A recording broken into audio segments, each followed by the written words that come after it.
Құрметті әріптестер, саламатсыздар ма? Қош келдіңіздер. Келгендеріңізге рахмет. Бүгінгі өте қызықты тақырыпта брифинг өткізгелі отырмыз. Сегодня интересная пресс-конференция на тему депутаты Мажилиса заявили о создании группы «Жана Казахстан». Группа, я так понял, внутри Мажилиса, да? Да. По этому поводу сразу же предоставим слово нашим депутатам, а потом позже перейдем на вопросы-ответы. Первым начинает Айдос Сарым. Қайырлы күн, құрметті әріптестер. Ең алдымен баршаңызды көргеніме қуаныштымын. Осы шараны ұйымдастыруға көмектесіп отқан мен медиа тобына, Асқар Жалдиновке рахмет айтқымыз келеді. Шынымен де осындай баспасөз мәслихатында кездеспегенімізге, әсіресе осындай бейтарап алаңда көп болған екен. Сондықтан енді дәстүрге айналады, пандемияның да беті қайтады деп ойлаймыз. Сондықтан ең алдымен өздеріңізге келгендеріңізге рахмет айтамыз. Екіншіден енді Жаңа Қазақстан депутаттық тобының құрылу себебі, оның шарты туралы әңгіме айтуға рұқсат етіңіздер. Өздеріңіз білесіздер, осы кеше мәжілістің жалпы отырысында әріптесіміз Еділ Жаңбыршин осы біздің мәлімдемені жариялаған болатын. Қазір ол кісі үкіметте Жаңаөзен қаласының мәселелері бойынша үлкен келіссөздер, әңгімелер жүргізіп жатыр. Үлгеріп алса қосылады қатарға. Енді біздің басты мақсатымыз ең алдымен елімізде бұл қаңтар трагедиясынан кейінгі алған жағдайда біздің еліміздегі шынайы реформаларды қолдау. Президент бастап отқан үлкен кешенді деген елдің модернизациялайтын бастамаларды қолдап, оларды саботажға, оларды тоқтатуға, оларды соңына асыруға жол бермеу бірінші мақсатымыз. Екіншіден, сөзсіз кез келген үлкен саяси реформа болсын, басқасы болсын, оның барлығы да заң шығарушы органнан басталу керек, және өкілетті органнан басталу керек деп отырмыз. Біздің енді түпкілікті ойымыз, Жаңа Қазақстанды көріп отырсыздар, бүкіл фракцияның және ассамблеяның өкілдері қатысып отыр. Елімізге танымал, белсенді, медиада, басқада азаматтар қосылып отырмыз. Түпкілікті мақсатымыз мәжілістің жұмысын жаңа бір жолға, жаңа бір арнаға бұру. Оның ішінде мәжілістің ашықтығы, мәжілістің белсенді әңгіме көтеру, әңгіме қозғауы. Бұл үлкен бір мәселенің бірі. Екіншіден, енді осы топ болып, біздер қазіргі мәжілістің регламентін өзгертуге, мәжіліс туралы, мәжіліс депутаттары туралы заңнаманы өзгертіп, бұл өзіміздің қолымызда тұрған нәрсе. Үкіметтің біздің елімізде жүргізіліп жатқан бюджеттік бағдарламалардың тиімділігін арттыру мақсатында үкіметпен, басқа да мемлекеттік органдармен қоян-қолтық жұмыс істеу, талаптарды күшейту деген әңгіме. Сөзсіз, біздер жақында ғана президент айтты, наурыз айында үлкен саяси реформалардың пакеті туралы әңгіме қозғалады, жарияланады. Соған белсене атсалысу, еліміздегі реформалардың дұрыс жүруі, оның шын мәнінде қоғамның, халықтың талабынан шығу деген мәселеге назар аудару, соның белсенді субъектісіне айналу деген мақсат. Үшіншіден, сөзсіз біздің қазір аймақтарға шайын деп отырмыз. Біздің аймақтағы өкілетті органдардың жұмысын жандандыру қажет. Қоғамдық кеңестер болсын, мәслихаттар болсын, о жаққа да өзгерістер қажет, о жаққа да жақсы үлгі көрсету керек деп ойлаймыз. Сол тұрғыда да еңбектенеміз. Жалпы енді осы алдағы жоспарларымыз осындай. Жақында депутаттық топ бірігіп осы мәлімдемені дайындадық. Алдағы уақытта біздер нақты осы үндеуімізбен қатар саяси құжаттарымызды әр реформаның бағыты бойынша бөлек ұсыныстарымызды айтамыз. Дағы бір үлкен бір ойымыз, енді біздер Нұр Отан партиясы ең үлкен фракция болып табыламыз. Ол ешкімді алалап отқан жоқпыз, ешкімді бөліп отқан жоқпыз, бірақ әркім өзінің саяси шарттарын, партияның талаптарын орындайды. Бірақ кем дегенде, мысалы үшін біз үлкен фракция ретінде халықтық партия бар, Ақ Жол партиясы бар. Солардың мысалы үшін жақсы заң жобаларын осы депутаттық топ ретінде қолдап, оны жаңағы парламенттің күн тәртібіне шығару мәселесінде қолға алайын деп отырмыз. Сондықтан осындай негізгі деген жоспарларымыз бар. Енді депутаттық топтың құрылуы, оның ішкі жұмысы, бағыты туралы әріптесім Наталья Григорьевна Дементьева сөз бергім келіп отыр. Содан кейін, егер әріптестерім әңгіме қоспайтын болса, онда өздеріңіздің сұрақ-жауаптарыңызға көшуге рұқсат беріңіздер. Рахмет. Рахмет. Сәлеметсіздер ме, құрметті әріптестер, журналистер. Енді осы жаңа Қазақстан атты депутаттық клубын біз парламент регламентіне сәйкес құрастырған болатын біз. Яғни арнайы процедура жүргізілген болатын. Бүкіл жаңағы заң бойынша құжаттарымызды тіркеуге жібердік. Яғни жаңа Қазақстан атты депутаттық тобының ережесі жасалған болатын. Сол ереже бойынша бүкіл біздің депутаттардың құқықтары, мүмкіндіктері жасалған болатын. Соның бәрі жазылған осы ережеде. Сондықтан әрине осы топты жасалмас бұрын бүкіл біздің әріптестерімізбен ақылдасып бір шешімге келетін болдық. Яғни парламент жұмысына трансформация қажет деп. Осы трансформацияны біз жаңа Қазақстан атты депутаттық тобының құрылуы арқылы жасалайын деп отыр, содан бастайын деп отыр. Осы депутаттық топты біз 3 секторға бөлдік. Бірінші сектор агроөнеркәсіп, кешен, өнеркәсіп, экономика және экология бойынша кіші топ деп аталады. Оның бір жетекшісі бар, Жанбашын Еділ. Одан кейін екінші кіші тобы адам құқықтары, қауіпсіздік және құқықтық реформалар бойынша кіші топ. Жетекшісі Сарым Айдос, міне әріптесім. Және әлеуметтік мәдени даму және жастар саясаты бойынша кіші топ. Үшінші сектор солай деп аталады, жетекшісі мен боламын. Наталья Дементьева ассамблеядан сайланған депутаты боламын.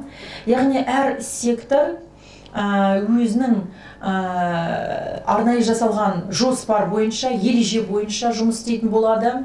Яғни қоғам арасында болып жатқан қандай да бір мәселелер, проблемалар шұғыл түрде шешу үшін, халыққа көмек көрсету үшін, халықпен байланыста шұғыл түрде болу үшін арнайы жасалған осы 3 сектор. Міне процедура осындай болып жүргізілген болатын. Заң жүзінде бәрін жасадық, заң бойынша бәрін жасадық, ереже бізде бар. Барлық осы ережеге сәйкес жаңағы міндеттерді жүзеге асырамыз деп осылай жұмыс істей бастадық. Мен бір ғана сөз қоса кетейін. Жалпы мәжілістің регламенті мен конституциялық заң бойынша депутаттық топ тіркелгеннен кейін парламенттік тыңдау ұйымдастыруға, депутаттық сауал жіберуге, кез келген үкіметтік ұйымның басшысын шақыруға, есеп алдыруға, құжаттардың сұратуға, басқасына түгелдей қақысы бар. Бұл тағы да біздің ерекшелігі. Енді естеріңізде болар, енді соңғы созывта депутаттық топтар болған жоқ. Біраздан бері осы жұмысты сағынып қалғанда сияқтымыз. Тағы да қайталап айтамыз. Бұл біздің жұмысымыз үй ішінен үй тігу емес, басқа емес. Ең алдымен мәжілістің, парламенттің жұмысын барынша жандандыру, барынша осындай біздің потенциалды дұрыс пайдалану, ішкі реформаларды жүзеге асыруға көмектесу. Және де сөзсіз көптеген үлкен бағдарламаны көріп отырмыз. Біраз сын айтылды, біраз ақиқат айтылды, соған бас көзі болу. Оған да саяси қолдау қажет екен. Менде Харбостың мәселесі бар. Менде жақында біздер Алматы облысына шығамыз, сол кезде осының жұмысын қадағалау. Немесе утилиз сбор, Алтын Орда деген сияқты үлкен мәселелер айтылды. Осының бәрінің біздің ойымызша тек қана атқарушы билік қана емес, заң шығарушы билікте тікелей араласып, қадағаламаса кейбір мәселелер қалып та жатады, кейбір мәселелер орындалмай да жатады, немесе ұзаққа созылып кететін түрі бар сияқты. Сондықтан осы мәселелерге басқа сөзбен қатар, қоғамдық саяси күштермен қатар біздерді етене осыған араласып, осының базасында болып, елдегі саяси, экономикалық, басқа да реформа мен модернизациялық үдерістерді алға қарай қозғалту деген тақырыпта еңбектенеміз деп айтқым келеді. Енді рұқсат берсеңіздер, өздеріңізге сөз берейік. Қосайын. Берік Дүйсенбин, Ақ Жол партиясының өкілі. Берік Сәлімжанұлы, Ақ Жол фракциясының мүшесімін. Қайырлы күн, құрметті. Қайырлы күн. Мынау біздің әріптестеріміз, осы фракция мәжіліс қабырғасындағы әріптестеріміздің осындай ұсыныстарынан кейін Ақ Жол фракциясы да ақылдаса келе осы ұсынысты қолдайық деп шештік. Бұл Жалпы бүгінгі таңда мынау көп сөзді көпірте бермей іске көшетін кез келді негізі. Осы уақытқа дейін қанша жолдау жасалды осы уақытқа дейін. Ол жолдаудың қалай орындалғаны, немен аяқталғаны туралы бүгінде бір анық толық ақпарат жоқ. Сондықтан біздің Ақ Жол фракциясының өзінің бағдарламасының болмаса өзінің көзқарасы жоқтығынан емес, осындай біріккен бір мүмкіндік, осындай біріккен бір алаңның арқасында елдің мәселесін шешуге мүмкіндік туатын болса, неге қолдамасқа деп бізде осы Ақ Жол фракциясының депутаттары осы ұсынысты қолдап, біздің фракциядан Еспаева Дания Мәдиқызы, белгілі қаржы саласының маманы, сосын мені осы Жаңа Қазақстан тобына кірдік. Жалпы өздеріңізге белгілі, Ақ Жол партиясының кәсіпкерлікті қолдау, квази мемлекеттік секторда жаңа реформалау, тіл мәселесі біздің де ұсынып отырған депутаттық сауалдарда болмаса осы Ақ Жол фракциясының жұмысында ұсынып отырған ұсыныстарымыз өте көп. Оның барлығының өзектілігін бүгінгі жағдай көрсетіп отыр. Дегенмен тағы да айтарым, біздің басты мақсатымыз мемлекет басшысының тапсырмалары бұлар орындалу керек, нақты. Соны орындауға халық пен биліктің ортасындағы жаңа дәнекер болуға жарайтын болсақ, яғни бұл миссияның орындалған деп санаймыз. Сұрақтарыңызға жауап беруге дайынбыз. Рахмет. Рахмет. Қазақстан халық партиясынан Ғайыз Құлахметов. Енді әріптесім Бекең айтты. Біз мәжіліс парламентіндегі оппозициялық партияның адам саны аз өкілі болсақ та, Қазақстанның қоғамдық саяси өмірінде болып жатқан әлбетте соңғы оқиғалардан оған дейін де тыс қалған емеспіз, қазір де тыс қалайық деп жатқан жоқпыз. Бұл мүмкіндікті біз қосымша бір алаң, емін еркін ой бөлісу мүмкіндігі бар. Өзіміздің әрбір партияның өзінің сайлаушылары бар. Мәжіліске келердің алдында берген сайлауалды уәделері бар. Біз сол айтылған дүниелерге өзіміздің адалдығымызды дәлелдейміз, растаймыз. Бұл ең негізгі басты шарты ел ішіндегі саяси мәдениетті қалыптастыру. Өздеріңіз білесіздер, мәжіліс алдында да біз партиямызда трансформация жасадық, партияның атауы өзгерді. Қоғам ішінде аймақтардағы белсенді деген өкілдердің тарапынан бір өзіміздің партияның жаңағы сапалық құрамын жаңарттық. Сол мүмкіндіктерді пайдаланып, парламентаризм институтын жаңадан қалыптасып жатыр. Соның қоғамдағы рөлін, уәкілеттігін күшейту мәселесі өте өзекті. Одан тыс жаңа әріптесім Айдос Сарымды айтып жатыр. Біз үкіметпен екі ортадағы қарым-қатынастарда заң шығарушы өзіміздің рөліміздің бар екені анық. Қоғаммен екі ортадағы қандай да бір заң жобасы төңірегінде болып жатқан дүниелер, біздің саяси қоғамдық өмірімізге тікелей әсер ететін бастамалардың әлбетте қоғамдық бақылауда болу мүмкіндігін кеңейту мәселесі төңірегінде сонда үлкен дүниелер айтылып жатыр. Біздің бастаған бастамаларымыз естілмей, көрінбей қалып жатқан кезде осы депутаттар санының аздығынан болып жататын да жасырын емес. Сондықтан да бүгінгі әріптестеріміз, осы бастамаға қосылған әріптестерімізбен бірігіп осы мүмкіндікті пайдаланып, расында да ел үшін, қоғам үшін үлкен пайдасы болар. Жұмыс істеудің жаңа әдіс амалы ретінде пайдалану мүмкіндігін бізде жіберген жоқпыз. Сондықтан да осы бастаманы құптап отырмыз. Рахмет. Құрметті әріптестер, сұрақтар болса, бірінші Қайбақтан, сосын сұрақтарыңыз қойсаңыз. Дархан Нұрбек, Азаттық радиосы. Сұрағым Айдос мырзаға арналады. Сіздер кеше Еділ Жаңбыршин мырза да айтып отыр. Бұл парламенттің белсенділігін арттыру, ашықтығын, үкіметпен қоян-қолтық жұмыс істеу деп жатсыз, жандандыру. Парламентте, мәжілісте комитеттер бар. Сіздер айтқан жаңа бағыттардың бәрін қамтитын комитеттер бар. Оның ішінде құқық мәселесі, агро мәселесі. Сіздер айтып жатқан нәрсенің бәрін бұрынғы құраммен жұмыс атқаруға не кедергі? Яғни сонда бұл мойындау ма? Бұрынғы мәжіліс ашық болмады, үкіметтің жұмысын қадағаламады, тиімсіз болды. Қоғамдағы болып жатқан өзгерістерді дер кезінде қамти алмады деген мойындау ма? Сәл түсініксіз болып тұр да осы жер. Сұрағыңызға рахмет. Шынын айту керек, енді соңғы кезде мәжіліске де саяси партияларға да көпшісін айтылып жатыр ғой. Орындысы бар, орынсызы бар, басқасы бар. Бірақ шын мәнінде енді мойындайтын нәрсені мойындау керек қой. Біздің де көңіліміз толмайтын тұстары болды. Тіпті мынадай мәселе бар. Кеше әріптестерімізбен талқылаған кезде мынаны айттық. Қазіргі заңнама бойынша парламент, мысалы үшін, кез келген заңды қабылдаған кезде үкіметке сол заңды жібереді. 61-ші бапқа сай үкіметтің теріс түсінігі немесе теріс жаңағы қағазы болса, ол заң қабылданбайды, немесе депутаттың ұсынысы өтпейді дейтін бап бар. Яғни экономикалық шығынды қажет етеді, немесе қажеті жоқ деп кейде айта салады. Ондай да болды ғой талай. Сондықтан біз енді ойымызша конституциялық заң мен парламенттің регламентіне өзгерістер қажет деп отырмыз. Оны мысалы үшін осылай келісе отыра бүкіл партиялар қолдап отыр, осындай баптарды өзгертуіміз керек.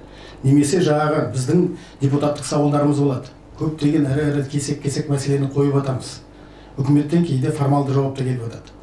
Қазір мысалы үшін біздер мынадай мәселені айтып отырмыз. Алдағы уақытта парламент үкіметке сауал жасаған кезде, депутаттар сауал жасаған кезде бізге қағаз жүзінде емес, бетпе-бет келіп айтсын.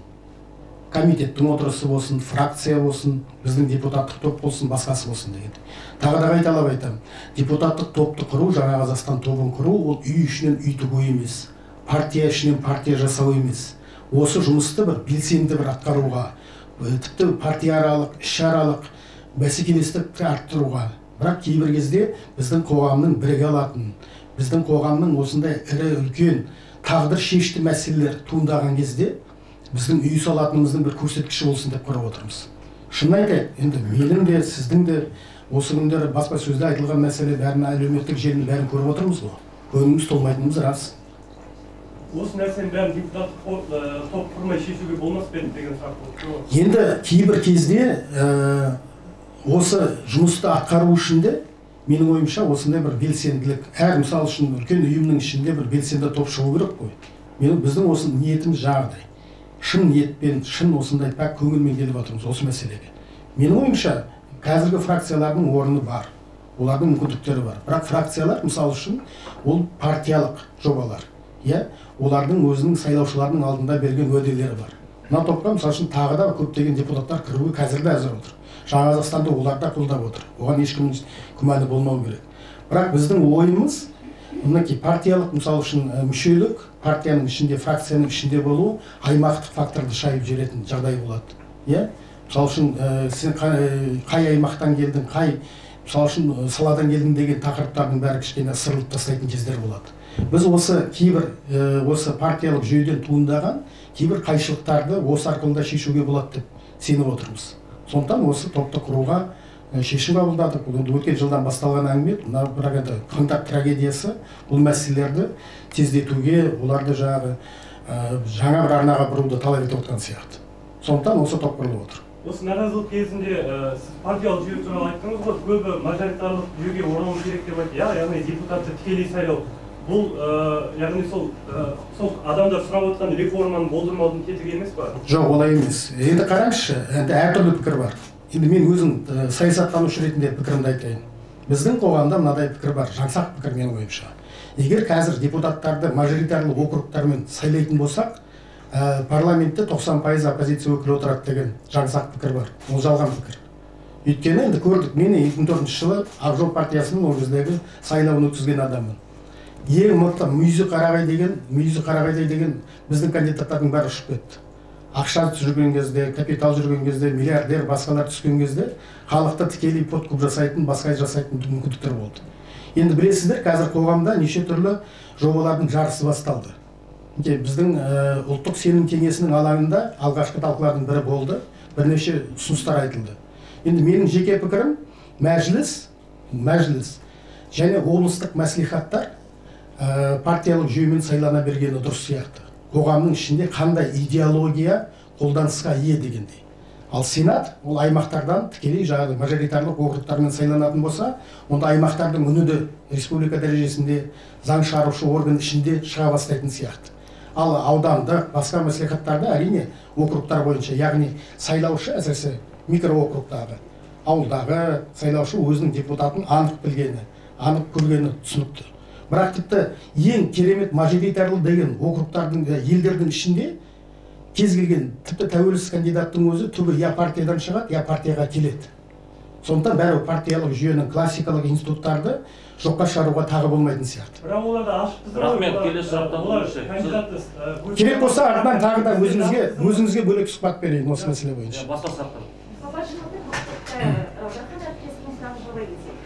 Кеше мәжілістің отырысында Жаңбыр Мырза депутаттық топ жарияланды деп хабарлады. Оның ішінде топ сарапшылармен, қоғам белсенділерімен, наразы топтармен етене жұмыс жасайды деп айтқан болады. Сонда халық қалаулылары онсыз да солай жұмыс істеу тиіс емес пе? Енді бұл жерде сіз жаңа түсіндіріп кеттіңіз. Дархан әріптесімнің сұрағын жалғай кетейін. Депутаттық топтың жұмыс тәртібі қалай болмақ? Ашықтығын қалай қамтамасыз етеміз? Енді бұл жерде сұрағым, бұл тақырыпты бізді талқылағанбыз. Мынадай да мәселе бар. Біздер әрқайсымыз белгілі бір саяси партияның өкілі болғандықтан, мысалы үшін парламентке кірмейтін партиялар бар. Немесе жаңадан құрыламыз деген, дәстүрлі партияларды мойындамаймыз дейтін де топтар бар емес, жоқ емес. Сондықтан олармен де тіл табысу үшін осындай бейтарап. Ал жарайды, алдағы күні реформалар келеді. Біздер партиялар туралы заңды жаңалаймыз, конституциялық заңды, сайлау туралы заңды жаңалаймыз. Сол кезде әңгіме дүкен керек, сол кезде өзара сенім қажет.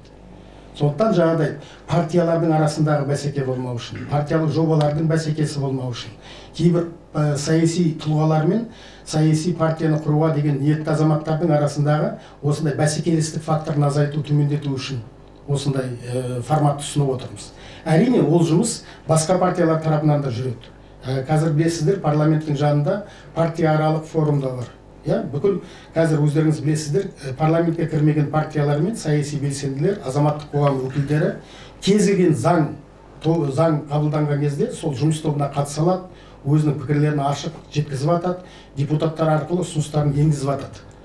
Бұл қазір де бар. Бірақ енді алдағы уақытта бұл алаң кеңейеді ғой. Жаңа тұлғалар келеді, жаңа саяси партиялар келеді. Ішінде әртүрлі сан ұдай пікір бар.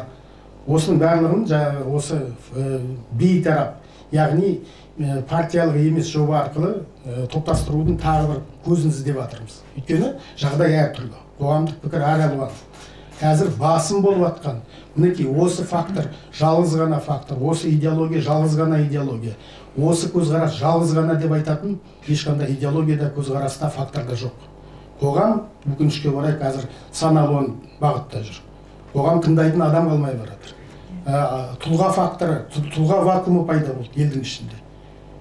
Өзіңіз көресіз, тіпті саяси үдерістердің жаңалануы кезіндегі саяси тяжеловес деген азаматтардың саяси сахнадан кетуінің өзі, мысалы үшін көптеген мәселені туындатып отыр.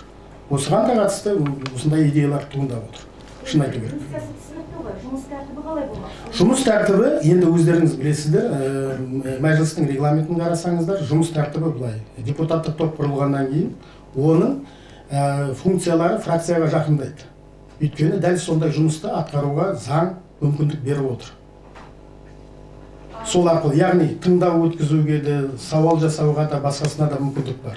Кейбір кезде, мысалы үшін, біз Нұр Отанның депутаттары былай деп келіскен болатынбыз. Біздің өз сайлаушыларымыз алдындағы уәде бар. Бюджеттің ішінде білесіздер, көптеген бағдарламалар Нұр Отан партиясының бағдарламасынан енген. Мектеп салу, жол салу, көпір салу, басқа деген сияқты. Біз олардың бәрін қадағалап отырмыз. Біздің сауалымыз, мысалы үшін, осы тақырыптардың айналасы болатын болса, біз Нұр Отан партиясы фракциясының атынан сөйлей береміз. Бірақ кешенді үлкен мәселелер болады. Кеше Жаңаөзен туралы Самат әріптесіміз, Мұсабаев әріптесіміз арнайы мәлімдеме жасады. Бұл кеше ғана туындаған, сейсенбі күні біздер талқыладық, келесі күні айтып отырмыз. Оның не себебі неден туындап отыр? Бұл тек қана Нұр Отанның, немесе Ақжолдың, немесе Халықтық партияның, немесе Ауыл партиясының мәселесі емес. Жалпы ұлттық үлкен мәселе. Бүкіл парламент алаңдап отыр деген сияқты дүние. Соны таныту үшін де керек. Ал ерекшелігі дейтін болсаңыз, негізі депутаттық топтың мүмкіндіктері өте керемет. Және осы партиялық жобаларға сыймайтын дүниелерді, немесе одан асатын дүниелерді осы арқылы да жеткізуге болатын сияқты. Екіншіден, енді сөзсіз бүгін президентке де үлкен саяси қолдау қажет. Президенттің айтқан үлкен сындары бар, басқалары бар. Кеше ғана біздер құқық қорғау органдарымен біраз сөзге келген болатынбыз. Алдында жұмыс тобында да. Президент айтты, қазір кезек күттірмейтін мәселе ұлттық қауіпсіздік пен құқықтық реформа деген болады. Біздер қазір қарулы күштер туралы заңды күтіп отырмыз. Полиция туралы заңды күтіп отырмыз. Ұлттық қауіпсіздік туралы заңдарды күтіп отырмыз. Ал үкіметтің кейбір уәждеріне қарайтын болсаңыз, оны жазда береміз дейді, басқада береміз дейді. Ал оған дейін бізде құқық реформасы жүрмеу керек пе, реформа жүрмеу керек пе, жаңағы армиямызды күшейтуіміз керек жоқ па деген сияқты көптеген мәселе бар. Сондай дүниелерді бәлкім осы жаңа Қазақстан тобы арқылы белсенді түрде талап етіп, парламенттік трибунаға шығарғымыз келіп отыр. Келесі сұрақ сізден. Можно только Азиза Зубаева. У меня такой вопрос. В нынешнем Мажилисе особой активности не видно. Многие проблемы не озвучиваются. Давние депутаты, верите ли вы в то, что в этом составе будут изменения?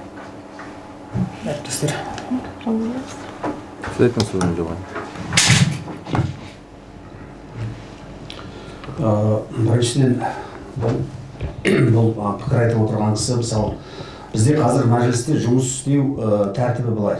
Мынау сіздер көптеген елдердің мәжілісіндегі жаңа депутаттардың бірімен бірі төбелесіп жатып, сондай жаңағы белсенді деген жалпы түсініктің синонимі егер сол болатын болса.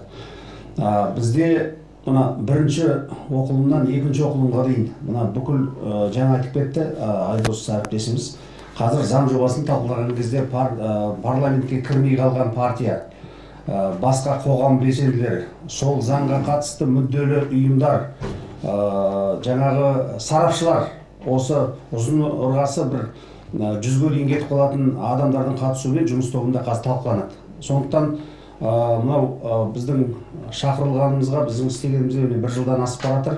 Оның үстіне пандемия кезі болғаннан кейін мына жұмыстың көпшілігі көрінбей жатыр. Бірақ мына екінші оқылымға дейін, заң қабылдануға дейін үлкен тартыстар осы заңды талқылау кезінде мына бірінші оқылым мен екінші оқылымның ортасында өтеді. Кеше ғана мысалы жеке шаруашылық ЛПХ, личный подворье дейді ғой, жеке шаруашылық туралы заң жобасы келіп түсті. Заң жобасының мысалы өте бір маңызды біздің ауылға, біздің мына қазіргі жарты халқымыздың жартысы тұратын ауылға байланысты заң жобасы. Соның да талқылау кеше өте сондай белсенді өтті. Аса белсенді өтті. Өйткені бәріміз ауылдан шыққанбыз, егер бұл заң осы күйінде кіретін болса, мысалы ауылдың жағдайы одан жақсара қоймайды. Келген заң жобасының сапасы өте нашар. Менің айтайын дегенім, мынау енді аманшылық болып қазір пандемия бітетін болса, мына депутаттардың белсенділігін барлығын өздеріңіз көріп жатасыздар. Оны мен ақталып отырған жоқпын. Кеше ғана осы мына қаңтар оқиғасынан кейінгі қамалған біздің жастарымыздың өздерімен СИЗОға барып, олардың ата-аналарымен кездесіп келдік барып. Кеше ғана осы мәселе бойынша бас прокурорға сауал жолдадық. Расымен де жаңа қылмыскерменен шалыс басқан ауылдың баласын ажыратып екеуінің ортасын. Расында да жаңа адам өлтірген болмаса үй өртегендердің жөні бөлек. Ал енді жаңа өмірінде бір Алматыға келіп, осыған ілініп кеткен, шалыс басқан, аңқаулықпен істеген жастарды ажыратып, осыған заң шеңберінде, заң аясында жаңағы жеңілдіктер қарастыруды ұсындық. Сондықтан депутаттар белсенді емес, жұмыс істемей жатыр дегенмен мен келісе алмаймын. Рахмет. Мен бір ғана сөз болсайыншы. Енді біз қазақ елінде 30 жыл болды тәуелсіздік алып. Осыны басқа тілде дублировать етпей қойсақ құлыным. Соны бос тілде түсініп отырсыздар ғой. Прошу прощения, вот вопрос, пожалуйста. Жоқ, бір ғана сөз болсайын. Енді біздер ешқайсымыз парламентке кенедей жабысып, осында 5 жыл отырамыз, 10 жыл, 20 жыл отырамыз деп отқан жоқпыз ғой. Біздің қазіргі жұмыс, тіпті біз ертең кетейік, арғынде кетейік, парламенттің жалпы жұмысын жаңа бір арнаға бұрып кетейік. Ертең келетін, біздің орнымызға келетін депутаттар бізге рахмет айтатындай, біздің орнымызға келетін партиялар рахмет айтатындай жұмыс жасауымыз керек қой. Сондықтан осындай қызметтеніп жатырмыз, еңбектеніп жатырмыз. Мен қоса кетсем Айеке, жаңа партиялардың өзінің ішінара сыртқы бәсекелестігіне қатысты бұл жерде әңгіме туып отырған жоқ. Әр партияның өзінің алдына қойған мақсат мұраты бар. Бағанада айттым ғой, қоғамдық саяси қарым-қатынастардың бүгінгі халық тарапынан туып жатқан сан алуан проблемалардың өзінің нәтижесінен, қорытындысынан шығатын дүние. Негізі жаңа Айекең айтып жатқан, біз мына жерге кіргендегі ең басты мақсатымыз расында да бұл мәжіліс депутаттығы деген мәртебесіне бір қатты қызығып отырған расында да бұл жерде енді азаматтар жоқ. Егер сайлаудың нәтижесі бойынша қарайтын болсаңыздар, партияның өзінің ішінде, мәжілістің өзінде де бір 70%-ке жоқ жаңа адамдар келді. Олар қоғамдық сектордан келді, саналуан сектордан келді.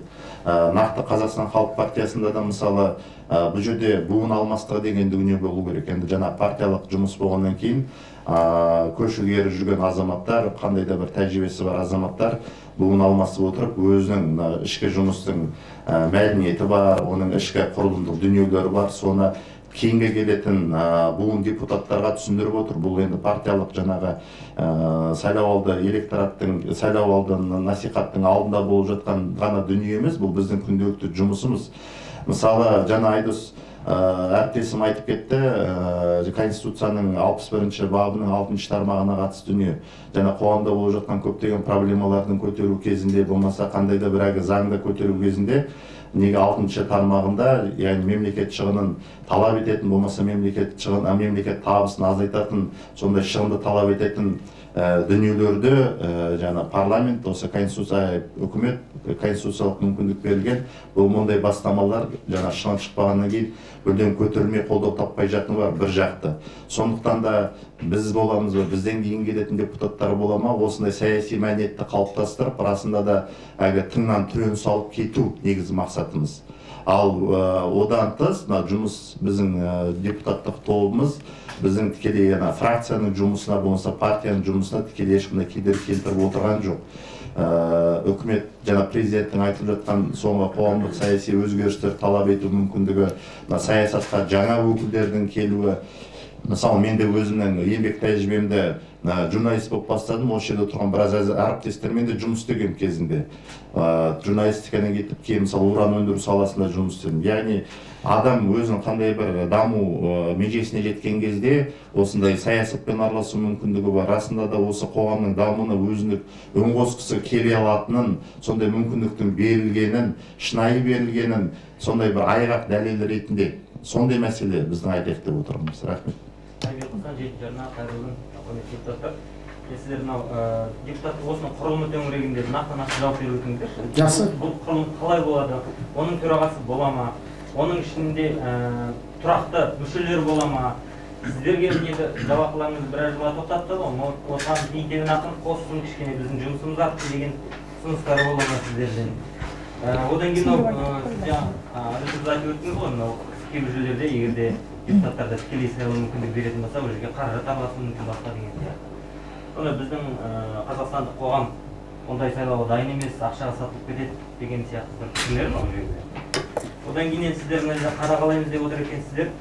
Сіздерде қадағалау қаншалықты заңнамалық тұрғыда сіздердің құқықтарыңыз бар.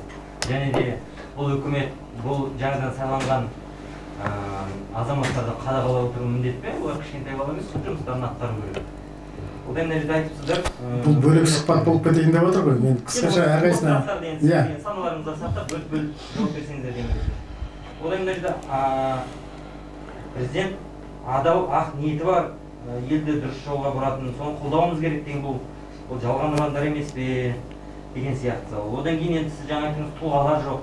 Бізде саяси белгілі бір ел аузына тоқтайтын деген. Бұл жалпы соңғы 30 жылдағы біздегі мемлекеттің ішінде салып келе жатқан саясаттың жемісі емес пе сондай? Бөлек сұхбатқа шығарсаңыз асықпай сөйлеп беруге болатын еді. Бірақ енді қысқа нұсқа айтып беріп отырсайын. Кеше арғы күні депутаттық топтың бастамашылары жиналып ақылдастық. Оның жарғысын қабылдадық. Жарғысында әзірге 3 тең төраға деген әңгімені айтып отырмыз. Еділ Жаңбыршин ағамыз, Наталья Григорьевна Дементьева, замандасымыз және мен. Қалған топтардың ішінде кіретін әлде мысалы үшін келіп жатқан азаматтар жоқ емес. Бізде осылайық, бізде кірейік деп жатқан.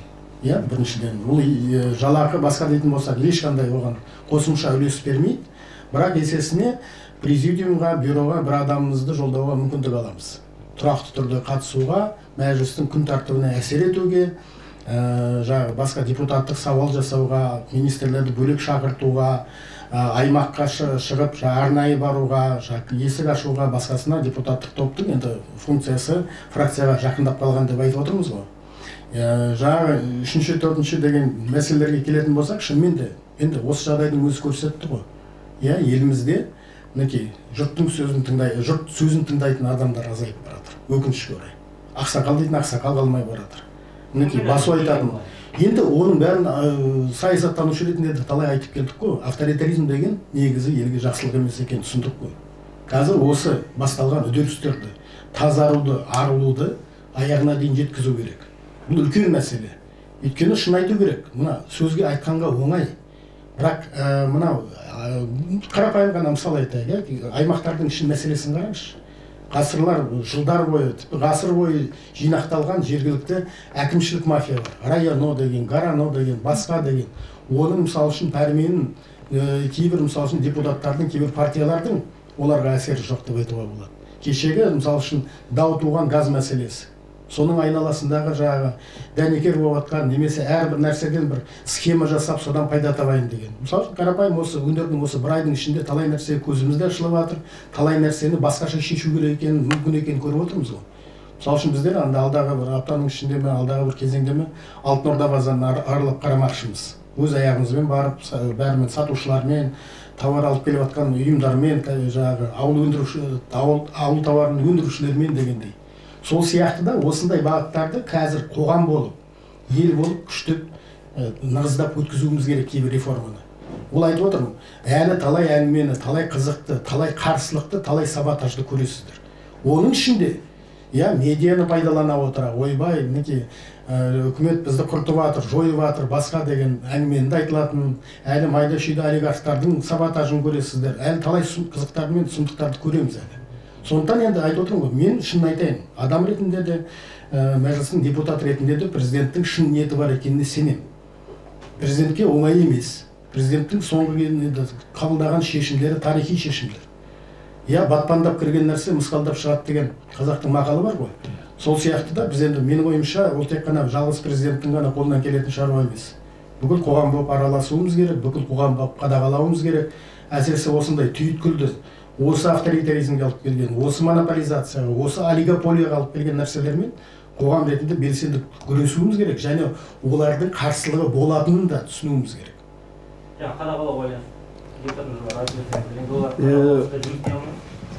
Жоқ, қадағалаған листерге бір мысал келтірейін. Ақжол партиясы, Ақжол фракциясы сауал жасады. Мына кірме жолдардың мәселесі туралы. Кірме жол. Соңғы километр. Мысалы, міне орналасқан мына жерде бір завод тұр. Мына жерде жаңағы заводқа дейінгі 1 километр кірме жол бар, а заводқа келетін жаңағы шикізат 1000 шақырым жол жүріп келді. Сол кірме жолдың барлығын жаңағы жақын адамдар сатып алған, осы жерге шлагбаум қойған, 500 километрден келген тауардың құны, вагон 500 километрдің жолы, мына 1 километр заводқа кіретін кірме жолдан арзанға түсіп тұр. Ол ең соңында, мысалы, өзіндік құнға әсер ететін нәрсе. Осыны, мысалы, біз 3 жыл бұрын жолдағанбыз. Биыл осы өткен жұмада, оның ар жағында жұмада осы сауалға қайта келдік. Мен қадағалау дегенде шығып отырмын. Қазір осыны мына министрліктер, осыған өкілетті органдар осы мәселені шешу үшін, мысалы, қадағалау деген осыдан шығады. Осыны түбіне депутаттық сауал деген ол жұмыстың басы ғана, басы. Ал енді оның түбіне жеткізу үшін осы қадағалау деген сөзді мен солай түсінемін өзімізше. Мына бастаған істі аяғына дейін жеткізу. Мысалы, жалған кәсіпкерлік деген нәрсені біз 8 жыл көтердік, 8 жыл. Жаңағы жалған кәсіпкерлікке айналсын деп кез келген кәсіпкерге үлкен штраф, үлкен жаңағы бостандықтан айыру, қылмыстық кодекстен декриминализация жасап алып тастау үшін 8 жыл уақытымыз кетті. Сөзіңізді өлейін, сіз мына жерде жазыпсыздар. Тоқаевтың тапсырмаларын орындауын қадағалаймыз. Осы депутаттық сауалыңыз ары қарай не болды? Бұл біздің депутаттық сауал жаңағы Тоқаевтың тапсырмаларымен үндесіп жатыр. Жаңа олигополия деп жатыр ғой, олигархтар деп жатыр. Мына квази госсектор, осының барлығын жасап отырған жаңағы біздің үлкенді кішілі олигархтар. Үлкенді кішілі олигархтар. Бұлардың барлық жұмысы жаңағы айтып отырған. Жолға шлагбаум болып қойып бітті. Сенің ана жақтан келген сол кезінде ол жолдар сол завод үшін салынған негізі.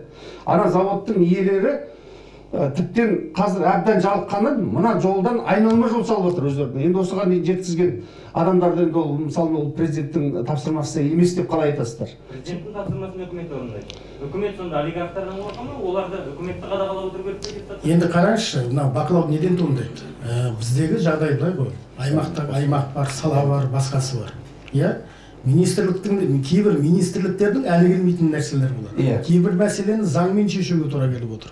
Кейбір нәрсені тоқпақпен үстелді ұрып тұрып айтуға тура келіп отыр. Кейбір нәрсе, мінекей, өзіміз енді Қазақстандағы 99% халық білетін Харгос деген әңгімені айтайықшы. Жұрт білмеді емес, білді ғой. Иә, бірақ енді осындай жағдай болғаннан кейін жаңағы жасырынып келді, басқа болды дегендей. Қазір мысалы үшін 17-18 компанияға қылмыстық іс қозғалып жатыр. Қазір бірнеше бекеттің басшылары алынып, қазір айыпты болып жатыр, басқа дегендей. Яғни осы мәселені шешу үшін де менің ойымша тек қана атқарушы биліктің құзыры жете бермейді. Және тіпті қазір мысалы үшін енді тағы да айтады, айтуға оңай сияқты көрінеді. Бірақ жаңағыдай қалыптасқан ұзақ мерзімді цепочканың өзін жарудың өзі кейбір кезде менің ойымша үлкен жұмысты, үлкен бір табандылықты қажет ететін сияқты. Әріптестер, өтініш дискуссияға айландырмай сұрақтарыңызды дұрыстап қойып, керек болса бөлек сұхбат берейік. Басқаларға да мүмкіндік берейікші. Мен жаңа дүниеге қоғамдық бақылауға қатысты дүние айтылып жатқан негізгі мәселе.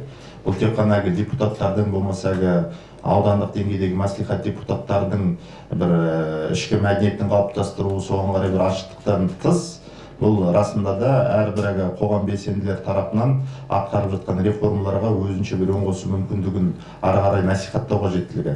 Жаңа әріптестеріміз де айтылып жатыр ғой, мысалы осы уақытқа дейін мүгедектігі бар адамдардың мәжілісте болмаса сенатта болу мүмкіндігі қарастырылып келе жатты сөз жүзінде. Қазір сенатор бар мысалы, ол кісілердің де өздерінің арнайы бір әлеуметтік топ өкілдерінің мүмкіндігін қорғау қажеттілігі туындап жатыр. Одан тыс мысалы енді біз жаңа қала, ауыл тұрғындарына қатысты айтып келе жатырмыз. Расында да мысалы депутаттардың тек қана қала деңгейіндегі мәселелерін ғана емес, ауыл аймақтан шыққан адамдардың да осы жаққа келу мүмкіндігін пысықтауымыз қажет. Мысалы біз айтып жатырмыз, аса қауіпті және де ауыр өндіріс орындарында жұмыс істейтін адамдардың зейнет жасын мысалы қысқарту мәселесін көтеріп келе жатырмыз. Өзіміз партия ішінде мысалы арнайы жоба кеңседе, бас кеңседе құрдық. Осы дүниелерді іске асыру кезінде мысалы әріптестеріміздің тарапынан айтып жатқан дүниелеріміз және қоғамдық маңыздылығы бар мәселелерді мысалы бір үндестікпен осы мәселені бірлесе шешу мүмкіндігі бар екенін, соған қарай бір расында да нақты іскерлік қадам жасау қажет деген ойдан туындап жатыр. Ең басты қоғамдық бақылау. Орда KZ сұрақ қойсын. Аделаида Озбек, Орда KZ, менің сұрағым айтысырым сізге. Жаңа менің түсінгенім бойынша осы топқа жетекшілік ететін үш адам. Сіз, Наталья Григорьевна және де Еділ Жанбаршин депутат.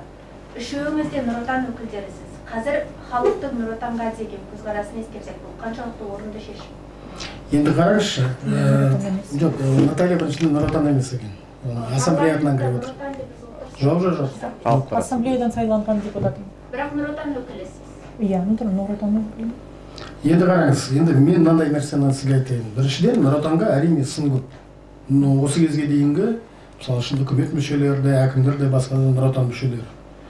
Бірақ Нұр Отанды мысалы үшін таратып жіберу керек, парламентте таратып жіберу керек, басқа деген сөздерді мен өзім қабылдай алмаймын. Біз елімізді жоғалтып алмауымыз керек сияқты. Қалай десеңіз де, ең құрылымы мықты ауылға дейін жеткен бірден бір Қазақстандағы ұйымның бірі. Оның айтып отырмын тағы да артықшылығы да, кемшілігі де бар. Үлкен ұйым болғаннан кейін, саяси жауапкершілік бізде болғаннан кейін, бұны басымызбен көтереміз. Бірақ мысалы үшін Нұр Отан егер ең әділ сайлау болса, жығылып қалады, парламентке өтпейді дегенге сіз де сенбейсіз, мен де сенбеймін. Иә? Сондықтан мен айтар едім, қазір ойын ережелері өзгеріп жатыр, көзқарастар өзгеріп жатыр. Нұр Отанның өзін өзгерту керек деген үлкен жұмыстанып жатырмыз. Мен де мысалы үшін қазір саяси кеңесінің мүшесімін. Қазір үлкен жобалар. Басқа партиядан төраға болатын адамды болмады ма? Неге бір адам басқа партиядан? Оған мен жауап берсем, Қазақстан Халық партиясына бізден 4 депутат кіріп отыр. Ерлан Смайылов, Айжан Амангелдина Ысқақовна, Ирина Владимировна Смирнова және мен. Мәселе бұл айтылып отқан депутаттық жаңа топқа бір жетекшілік жасауында емес. Бұл расында да енді бұл негізгі ой бастама бұл кісілерден шыққаннан кейін бұл бастамаға бір авторлыққа қоса жарланысып отырайық деген ондай ниетті болғанда емес. біздің мүмкіндігіміз осындай қоғамды тудырып жатқан проблеманы бірге отырып, яғни өзіміздің сайлаушылардың тарапынан ұсынушы келіп жатқан дүниелер бар, жаңа сотовыймен келеді, электрондық поштамен келетін проблемалардың бәрін осы ортаға салып, енді Айдос әріптесім де айтып жатыр ғой, расында да тарихи қалыптасқан жағдайы, бұлар әлі әрбір ауылға шейін жеткен партия. Солардың ресурстарын, мүмкіндіктің пайдалану мысалы бізге де тиімді. Ал жаңа жетекшілік жасауына келген кезде, енді негізгі мақсат елеп жатқанымыз бір тердің пұшпағы бір нақты бір нәтижеге келу ғой. Егер нәтиже болса, ол ортаға бекеңді бастып қойсақ болады, келген адамды қойға болады. Жоқ, мәселе тағы да қайталап айтамыз, орын тақта емес. Біздің ешқандай, мысалы үшін менің өмірлік ешқандай жағдайым өзгермейді. Арнайы машина мінбеймін, арнайы кабинет, телефон, басқа ештеңе деген нәрсе пайда болмайды. Бұл жерде тек үйлестіруші жұмыс. Бұл анау партиядағы немесе мекемедегі басшы деген сөз емес. Бұл топтың бюджеті жоқ, бұл топтың бөлісетін нәрсесі жоқ. Бұл шын ойлас, ниеттес азаматтардың, депутаттардың тобы. Сондықтан бұл жерден бір гәп немесе бір қулық, басқа деген нәрсені көріп отырған жоқпын, шын айтайын. Біздің әріптестеріміз де көріп отырған жоқ. Неге кезеттен сұрақ? Серік Жолдасбай, менің қоятын сұрағым, мынау ата заң 116 рет өзгерген екен. Осындай бір құрау ата заңмен жаңа Қазақстан құру мүмкін бе? Мәселен, президент сайлауына қатысатын адам 5 жыл мемлекеттік қызметте істеу керек. Мұндай заң ешбір мемлекетте жоқ, есі дұрыс мемлекетте. Жалпы ата заңды өзгерту мәселесі қарастырыла ма? Мәселен, жаңа сіз айтып отырған нәрсе меніңше сайлау туралы конституциялық заңда, бірақ конституцияда емес ол. Елбасы туралы заң мәселен. Жоқ, қараңызшы, енді менің ойымша, менің жеке пікірімді айтайын. Біздердің алдағы уақытта да мысалы үшін конституцияға өзгеріс енейін деп отқан. Мен енді қазір әркім, әртүрлі топтар, әртүрлі ұсыныстар айтылып жатыр. Оның ішінде конституцияны жаңалау дегенді айтылып жатыр. 90-шы жылы конституцияға қайту керек дегенді пікір айтылып жатыр. Ол мына конституциядан да жаман еді, шындап кетсек, оны айтып отқандардың көбісі оқымаған да 90-шы жылы конституцияны. Бірақ мәселе тағы да айтып мінекей, біздің қазір неге топ болып отырмыз, неге алдарыңызға шығып отырмыз. Біз елде болатын алдағы мысалы наурыз айында осы конституция болсын, басқасы болсын, соған қатысты бүкіл көзқарастар айтылады. Біз соның белсенді субъектісі болғымыз келеді. Мен мысалы үшін өзім адам ретінде де осы үдерістердің жай бақылаушысы емес, ішінде болғым келеді. Менің де ойым бар, ел қалай дамуы керек деген. Бұл жаңа осындай әңгімеден, осындай даудан, дискуссиядан туындаған жиынтық болатын болса, сөзсіз конституциялық өзгеріс болатын анық. Бұл бірақ ішінде не болады? Ол болашаққа не береді? Елімізді басқару жүйесін мүлдем әлсіретіп құлатып жібермей ме дегенде көптеген сұрақ бар. Екінші сұрақ, мынау сіздер ылғи айтасыздар да елімізден айырылып қаламыз деген нәрсені. Мемлекет бұлай тәуелсіздігімізден айырылып қаламыз деп. Бұл 30 жылда Назарбаевты мақтап та келдіңіздер сіздер. Неге бір болмаш бір митингтен тәуелсіздіктен айырылып қаламыз? Бір реформа жасайтын болсақ, тағы да тәуелсіздіктен айырылып қаламыз деп қорқытасыздар. Және Нұр Отанды сынаса, Нұр Отанды таратып жіберсе, тағы да тәуелсіздіктен айырылып қаламыз. Не тәуелсіздік деген бір өртеніп кететін нәрсе. Енді қараңызшы, егер елестетіп қараңызшы, біз енді тек қана жаңағы болған нәрсе емес, кейбір кезде жоқ. Секей, болған кезде кейбір антиутопиялық, утопиялық нәрсені де елестетіп қарайықшы. Ал жарайды, 6 күн үкімет бәрі құлады дейік. Қазақстан мысалы үшін басқа елдер әскерін кіргізіп жатса, басқа жағдай болып жататын болса, оңтүстікте халифат жарияланып, басқа жақта басқа болып сепаратизм бірден айналып кететін болса, ондай да қауіп болды ғой. Мына бейбіт митингіні алабөтен ниеттегі күштердің пайдаланып кеткеніне енді біз кінәлі емеспіз. Мен жасаған жоқпын. Жоқ, біз халықты айыптап, халықты тұра тұршы, мен жауап берейін де. Біз дискуссия емес қой, мәдениетін сақтайық. Менің ойымша былай, ондай да қауіп болды. Ел болғаннан кейін, мемлекет болғаннан кейін бұл бір қауіп. Сол үшін қауіпсіздік комитеті құрылады, сол үшін армия құрылады, басқасы құрылады дегенде. Үшінші мәселе бар. Менің ойымша үлкен бір дүние. Біз мына елдің күрделілігін де ескеруіміз керек сияқты.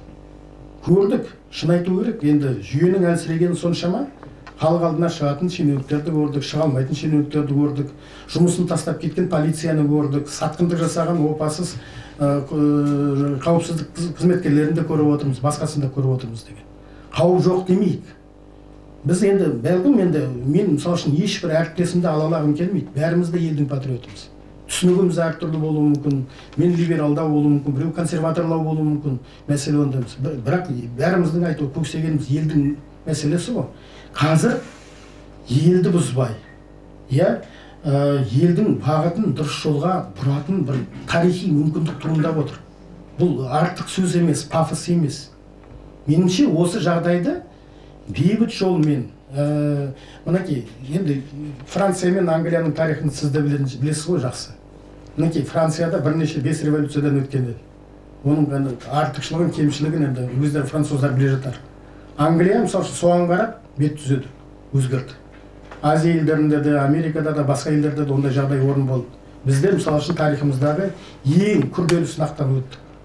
Енді осыдан бір дұрыс сабақ алып, шын елдегі дұрыс сот, дұрыс жүйе, дұрыс саяси бәсекелестік, саяси мәдениет деген мәселелер қалыптастырсақ, жаңа қауіп қатерлерден арылсақ деген ниетпен отырмыз. Шын айтайық, енді болған жағдайдың бәрін мойындалып отыр. Бүгін шын айту керек, қазір ең қиын жағдай оппозициялық баспасөзге туындап отыр да. Өйткені ол әңгімені біз де айтып отырмыз, сіз де айтып отырсыздар. Келесі сұрақ. Информбюро, Санат Нарик, вопрос Айдосу Сарому. Скажите, пожалуйста, что группа будет предпринимать по тем людям, которые находятся сейчас в полицейских участках, в СИЗО, ИВС, тех, кого обвиняют? Не знаю, что среди них есть, возможно, виновные, невиновные люди. Вот как будет разбираться группа в этом плане? И вот скажите, вот представим сценарий, вот вы едете в Алтмурду, в Самрук, в Харбос, да? Как вы будете бороться с саботированием? Мы знаем, что 30 лет там сидели одни и те же люди, которые приближены к семье, и эти люди не обязаны вас слушать и выполнять ваши действия. Как вы будете поступать? Они не обязаны слушать, но я думаю, в части, наверное, наши коллеги продолжат. Я два вижу инструмента. Первый – это публичность. То есть это надо придавать огласке. Второй – это законы. Ну и контроль третий, естественно, законодательный контроль, парламентский контроль. А что касается судебных вот этих дел, по-моему, Беке лучше всех вчера выступил, Бекин жалғастырса. Ол жалпы осы қаңтар оқиғасы басталғаннан бері осы бүгін сіздің сұрағыңыз анау ұсталған азаматтар туралы болып отыр ғой. Осыны тек ақпарат құралдарынан болмаса әлеуметтік желілерден ғана емес, өз көзімізбен барып көріп келдік. Ұсталған азаматтардың өздерімен кездестік, СИЗОда адвокаттармен кездестік, олардың аналарымен кездестік, барлығымен. Тергеушілермен. Тергеушілермен бар. Жалпы жағдай былай. Мына ұсталған күні көп азаматтар соққы жеген, ұсталған күні. Оны тіптен сол құқық қорғау органдарының өздері де мойындап отыр.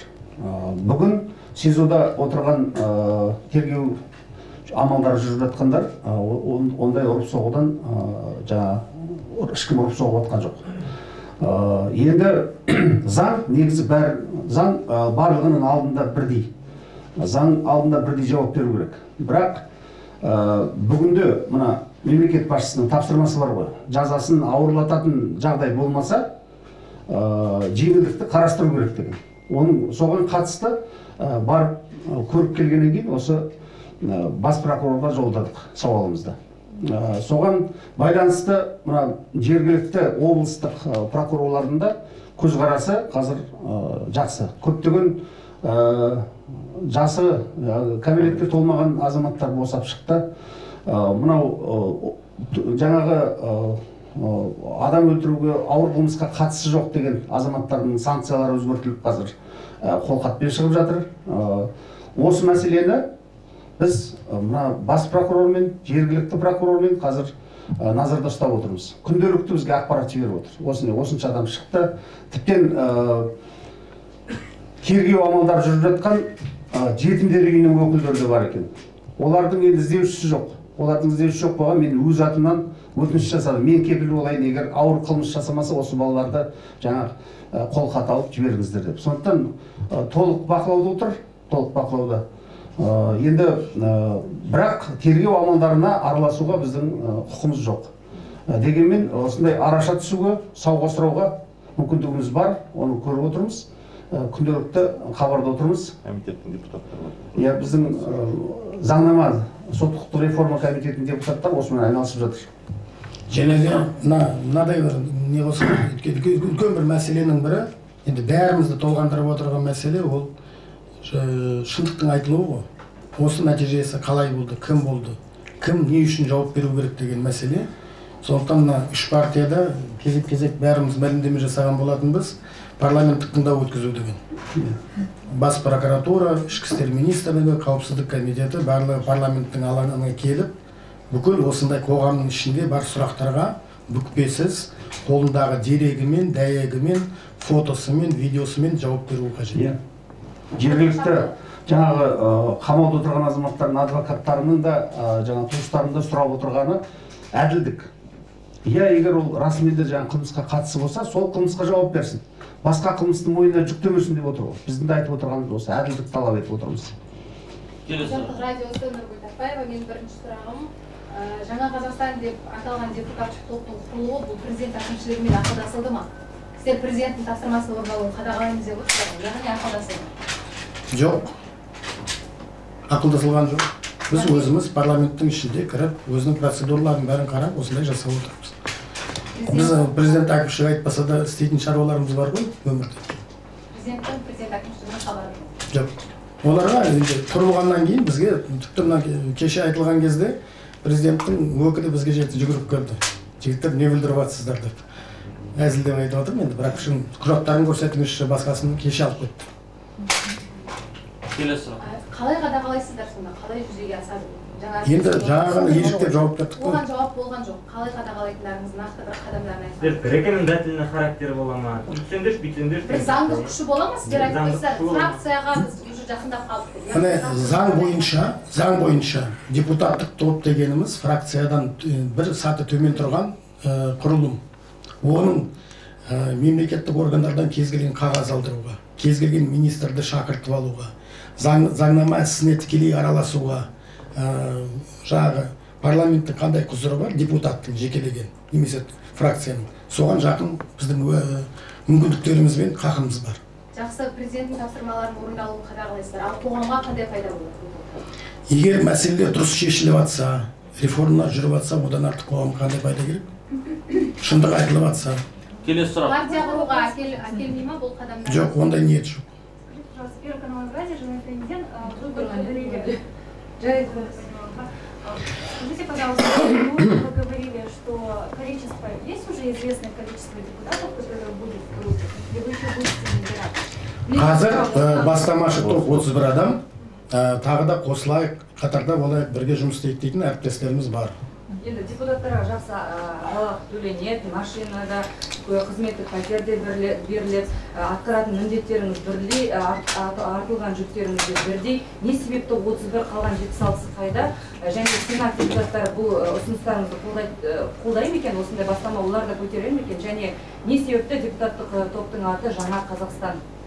Енді байқасаңыз, бесі күннен бастап айтып жүрміз, мына жағдай Қазақстанның тарихын екіге бөліп отыр. Біз енді қазіргі жағдай, қазіргі қоғамдық пікір бұрынғыдай өмір сүруді қаламайтынына көз жетіп отырмыз. Талай сұхбатында да айтып отырмыз.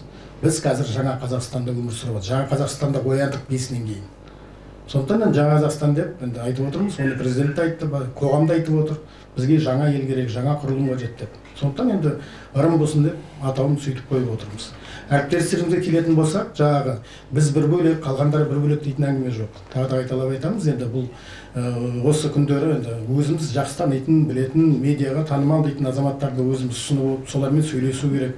Бұл жаңағыдай кейбір әріптестеріміз меңзеп отқандай жоғары жақтан келген тізім емес. Бұл осындай асханада отырып сөйлескен, кабинетімізге кіріп бір-бірімізге сөйлескен дүниелер. Қазірдің өзінде егер шын ниетпен қосылам деп отқан азаматтар да жоқ емес. Сенаттың өзінің тобы бар, өмір деген. Енді олар қосымша топ құрамыз, немесе сізді қолдайық десе, оларға да кетер дейтін ниетіміз жоқ. Жалпы біз енді ашықпыз дедік қой. Кезген саяси партиямен, наразы топтармен, басқалармен, сарапшылармен, азаматтармен қойған қолтық жұмыс істеуге әзір дегендіктен айтып отырмын ғой, ешкімге жоқ дей алмаймыз. Ол жаңағы азаматтардың өзі де, мысалы үшін енді парламенттің ішінде сан алуан пікірдегі азаматтар бар, сан алуан өмірлік тәжірибесі бар. Біреу тек өзінің ғана мәселесімен айналысып еді, мысалы үшін кәсіби, мысалы үшін НПО-дан келген білім мәселесі бар, медицина дейді, басқа дейді. Енді бұл жерде ең басты мәселе саяси реформа ғой. Сондықтан енді осы тақырыпқа жақын деген азаматтар қосылып отыр. Ал болашақта қатар кеңеюі ықтимал. Қазақстан телеарнасынан екі сұрағым бар. Алғашқысы күн бойы осы жерде бірнеше рет мәрте қайталанды. Нақты нәтижеге қол жеткізуіміз керек деп. Алғашқы нәтижелерін қашан көре аламыз?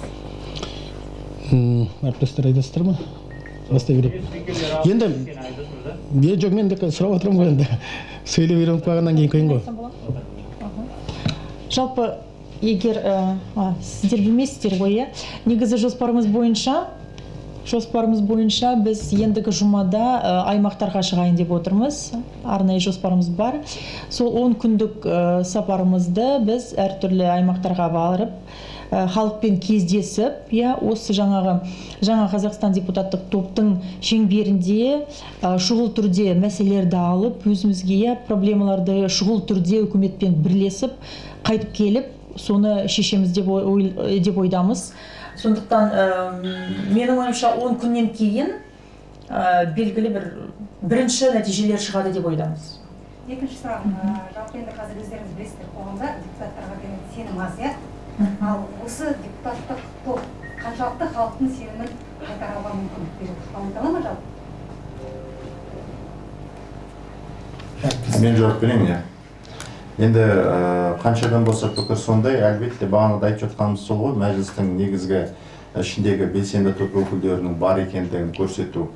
Енді бағанада реформалар осыған дейін жүргізілсе өте баяу жүргізіліп келген, ол өтірік емес. Айтылып жатқан қоғамды мазалап жатқан проблемалардың шешілмей келе жатқанда ол өтірік емес. Енді біз мәжілістегі оппозициялық бағыттағы партия өкілдері болғаннан кейін біз өз тарапымыздан өз сайлаушымыз бар. Әлбетте, мысалы, Нұр Отанға дауыс берген сайлаушылар, мысалы, біздің партияның сайлаушылары көріп жатқан дүниені көрмеуі мүмкін, болмаса керісінше болуы мүмкін. Сондықтан да бұл керісінше адамдардың белсенділігін бей-жай қарамай, расында да бір сенімнің артып, керісінше тізе қосып жұмыс істеуге мүмкіндік беретін бір жақсы амал деп жатқанымыз сол ғой. Енді жұмысымыздың жаңа бағыт-бағдары, оның ақпараттық қолдау мәселелеріне келетін болсақ, кешеде отырып ақылдастық, жалпы мәлімет тарату, ақпарат алмасы бойынша коммуникациялық небір канал түрлерін ашамыз деген ойымыз бар. Қазір енді бас-аяғы 31 адам бастамашыл топқа енген, 3 кіші топ бойынша өздерінің жұмысын, кәсіби біліктілігіне қарай, болмаса қоғамда атқарып жүрген өз соңғы қызметіне қарай бөлініп, өзіміз ниет білдірген жайымыз бар. Ал енді депутаттың бәріне топырақ шаша берудің қажеті жоқ. Жаңада айтылып жатыр ғой, тұрақты түрде депутаттардың айлықтары үлкен, андай-мындай деп. Біз осы уақытқа дейін мен өзім басқа сұхбаттарымда айттым, депутаттар, құдайға шүкір, енді оның алдындағы депутаттарда біз келгелі бері бір айлықтың көтерілу, жалақы мәселесіне қатысты дүниелер көтерілген емес. Депутаттарға қатысты айтылып жатқан әлеуметтік пакетке келетін болсақ, депутаттардың бәрі пәтер, мәжіліс тарапынан алған пәтерлерде тұрып жатқан жоқ. Қызметтік көлік, шартымен, мысалы, күніне айына 75 сағаттан артық емес, мысалы, қызметтік көлік пайдалану мүмкіндігі ғана берілген. Тұрып жатқан баспаналарында тұрып жатса, енді жұмыс істегеннен кейін жұмыс істеу мүмкіндігі берілу керек. Олардың да бала шағасы бар дегенде, бірақ пәтер жалақысын, өзге шығындарын бәрін ол азаматтар өз мойындарымен көтеріп жатыр. Сондықтан бұл бір қандай да бір әлеуметтік пакеттің артынан жүгіру деген дүние емес, керісінше расында да жұмыс істеп, бізден кейін келетінде де өзге азаматтарға осындай бір мәдениетті қалыптастырып кету. Негізгі айтып жатқан дүниеміз, бағандан бері қақсап жатқан мәселеміз осы. Рахмет. Соңғы екі сұрақ болсын. Олег Касенов, агентство «Костач». Если не возражать, 3 вопроса, но они действительно важны, и я надеюсь, вы ответите полноценно, если не против. Первый вопрос. В ходе январской трагедии погибло свыше 200 человек, из них 19 силовиков. Часть из них называются преступниками, деструктивными элементами, террористами, но очевидно, что не все они являются преступниками. Наверняка среди них есть и невинные жертвы, но, ссылаясь на тайну следствия, их имена не раскрываются. Какие меры будут приняты для того, чтобы были раскрыты имена невинных убитых в ходе январской трагедии? Будут ли эти меры приняты, если нет, то почему? Это первый вопрос. Прошу.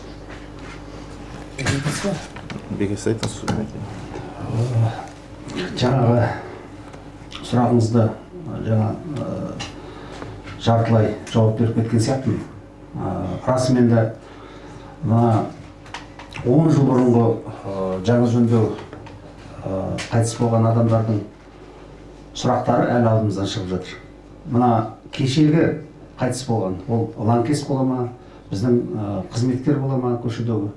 Осы сұраққа адал, әділ жауап, қаншалықты адал, әділ жауап береді бүгін билік. Соншалықты бұл қаңтардың жарасы тезірек жазылады деп ойлаймын. Сондықтан тек қана бұл Ақ Жол фракциясы ғана емес, жалпы депутаттардың осы мәселені назарда ұстап отыруы, біздің кешегі жолдаған бас прокурорға сауалымыз да осыған нақты, шын жаңағы жауап керек бізге де. Қайтыс болғандар туралы, сосын бүгін тергеліп жатқандар туралы, бұны жауырды жауап тоқымай бізге нақты жауап беріңіздер. Бұдан бүгін қоғамдағы билікке деген сенім, қоғамдағы жалпы осы қаңтар оқиғасының алғы шарттары менен табиғатын зерттей отыра, осыған жауап бергізуге тырысамыз осы сұраққа. Второй вопрос. Уже на высшем уровне говорится о том, что было несправедливое распределение средств. Затрагиваются вопросы, справедливо ли проводилась приватизация. Но при этом эксперты вполне обоснованно говорят о том, что в вопросах национализации, в вопросах пересмотра всех этих вопросов, касающихся недр, важно не распугать иностранных инвесторов.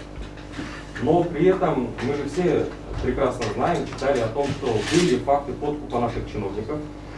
И возникает вопрос законности получения иностранных инвесторов доступа к тем или иным нашим сырьевым богатствам.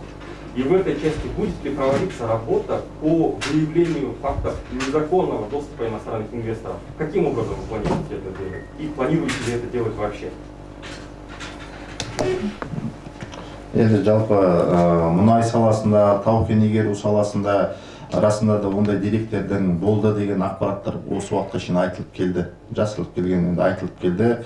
Нақты олигополиялар, нақты олигархтардың аттары айтылып жатыр. Мысалы, енді инвесторларға келетін болсақ, өзіңіз білесіз, енді осы Қазақстанның экономикасының 60%-ын игеріп отырған Самұрық-Қазына қорына да қатысты небір пікірлер айтылып жатыр. Таза мысалы мен өзім жеке пікірім Самұрық-Қазына қорының қажеттілігінің жоғында, өйткені қазірде өткенде бір сұхбатымда айттым, нақты реформаларды ол кісілер жан-сақ түсініп, мысалы Қарамағында істеп жатқан адамдарды қызметінен босату деп тікелей түсініп жатыр. Жаңағы ол бұрында өтіліп кеткен бір ескі әдістердің амал жолы, нақты талап және квазимемлекеттік секторда істеліп жатқан еншілес компаниялар, бірлескен кәсіпорындардың осы уақытқа шейін мысалы мойындарына жүктеген және инвестициялық жобалардың нақты қаншалықты іске асуы, техникалық мүмкіндіктері, жер қойнауында жатқан қазына байлығымызды техникалық тұрғыдан қаншалықты таза игерілгендігі, өйткені кейбір жағдайда мысалы өзіндік құны арзан кен игеру орталықтары бар. Көбіне көп мысалы сол жерлерді бейберекет өндірістік жобаларды, өндірістік жоспарларды іске асыру мақсатымен талан-таражға түсіріп жатқан жағдайларда жоқ емес. Сондықтан да ол дүниелерді расында да барлығын тазалау керек. Мен енді өзім айтып отырмын, уран өндіру саласында жұмыс істедім. Сол жерде де жасалған негізгі мысалы екі жақты келісілген кен игеру саласына қатысты контракттарды қайта қарау мүмкіндігін жоққа шығаруға болмайды. Өйткені мысалы ол компаниялардың біраз бөлігі Самұрық-Қазынаның сатып алу ережелерімен жұмыс істесе, кейбіреулері мысалы салалық министрліктің тарапынан бұйрығымен шыққан жаңа кен игеру контрактлары негізінде жұмыс істейді. Солардың сатып алу әдістерінде әділетсіздікте қаншалықты орын алды осы уақытқа дейін. Бұл енді былай қағаз бетінде жатқан дүние ғой. Сол жалпы бұл салада да мысалы картельдік ымыраға келу мәселелері, кейбір жағдайда енді отандық өндіріш тауар өндірушілердің бәріне топырақ шашқым келмейді, бірақ десе де үлкен болмаса бір нарықта өзінің бір монополиялық орын алған мекемелер өзінің тауарларын сату кезінде де ымыраға келіп, отандық тауар өндірушіміз деген енді расында да отандық өндіруші, сол кісілерге үлкен мүмкіндік берілгенмен, сондай дүниелерді сатып алу шарттары кезінде мысалы преференциялар алып кетіп, үлкен бағалар қою мүмкіндігі мысалы айтылып жатыр. Бұл тек қана пластиктен жасалатын құбырларға қатысты, сосын күкірт қышқыл өнімдеріне, сол компаниялардың маңайында құрылған сан алуан сервистік қызмет түрлеріне, солардың бәріне енді реформа деген бұл расында да бар жоғын шығару. Одан тыс біз самұрыққа қарсы болғанымыз, негізгі артқан кінәратымыз бұл келген басшылардың командалық ауысыммен. Өздеріңіз білесіздер, жаңа бір адам ат қотса 40 адам, тақ қотса 40 адам атқа мінеді деп келген сайын бүкіл командасымен ауыстырып тастау үрдісі, жершілдік, биографияшыл, географияшыл өзінің кадрлық саясатын жүргізуге мысалы құлықты болады. Келісімге келетін адамдар өздерінің үдесіне шығады деген адамдарды тағайындауға жақын болады.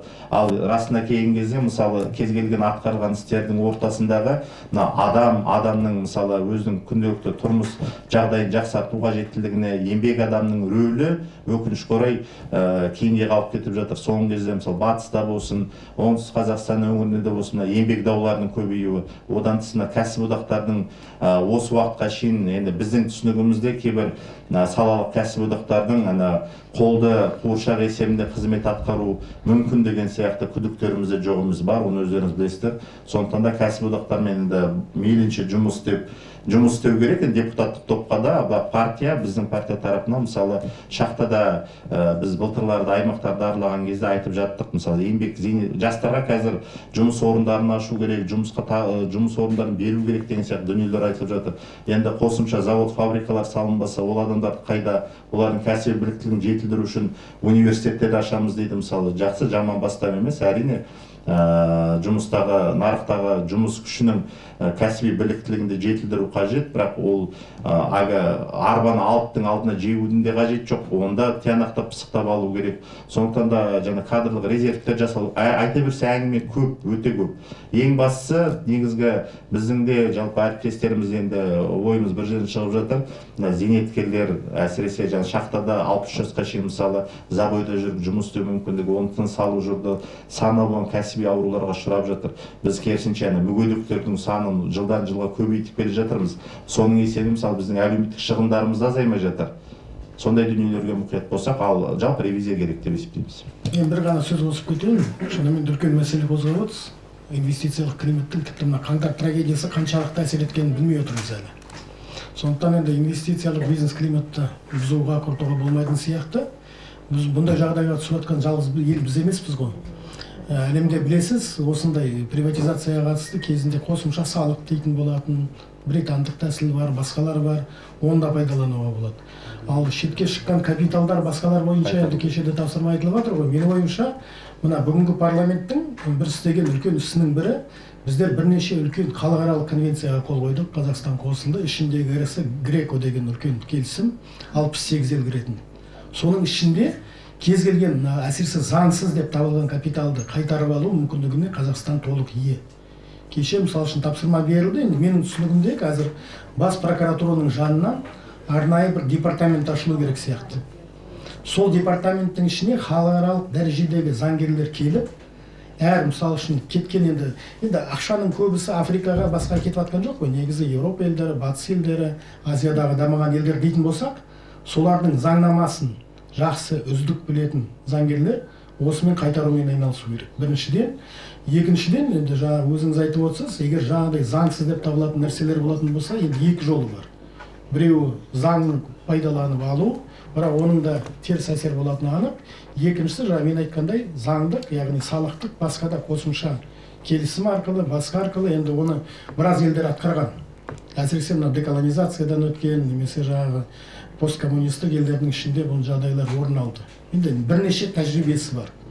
Тіпті кеше құрылған Қазақстан халқына қорының өзін мысалы үшін заңдастырып, арнайы сол туралы заң қабылдап, соған белгілі бір пайыз туралы шешімді қабылдауға болады. Өйткені оған ақша тек қана тоқпақпен жинамау керек сияқты. Ну и третий вопрос. Россия нам официально друг, но за последние годы стало очевидно, что не все, в том числе во власти, в том числе в Государственной Думе, в том числе в руководстве Государственной Думы, нам друзья. Это исходит из многочисленных агрессивных выпадов в адрес Казахстана. Наверняка вы все это знаете. В связи с этим вопрос, в первую очередь, к господину Дюсембинову. Вы только что отказались отвечать на русском языке. Не толкаете ли вы тем самым нашу большую русскоязычную аудиторию в объятия российского информационного поля, в объятии российской пропаганды и в объятии тех оппозиционных, независимых СМИ, которые недолюбливает в том числе и официальная российская власть, и которая тоже активно продвигает те идеи, которые не совсем нравятся, осуждаются, например, нашими властями. И вопрос господину Сарыму, госпоже Дементьевой, что нужно для того, чтобы вовлечь в большей степени нашу русскоязычную аудиторию в наше казахстанское информационное поле, чтобы они больше обращались к нашим казахстанским русскоязычным СМИ. Рахмет сұрағыңызға. Мен ана тілінде жауап беріп, біреуді басқа мемлекеттің құшағына итеріп отырмын деп санамаймын. Өйткені ана тілінде жауап беруге мен конституциялық құқым бар.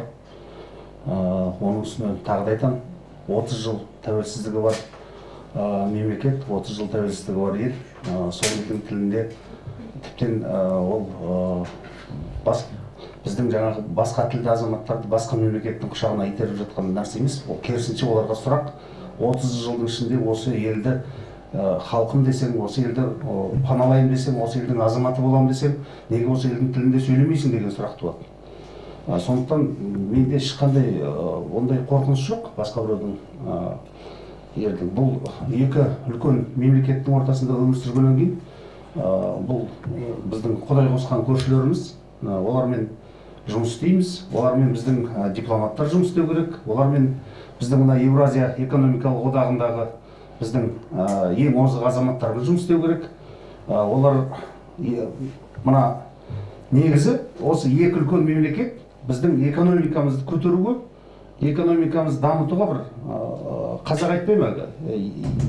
Екі емшекті қатар еметін.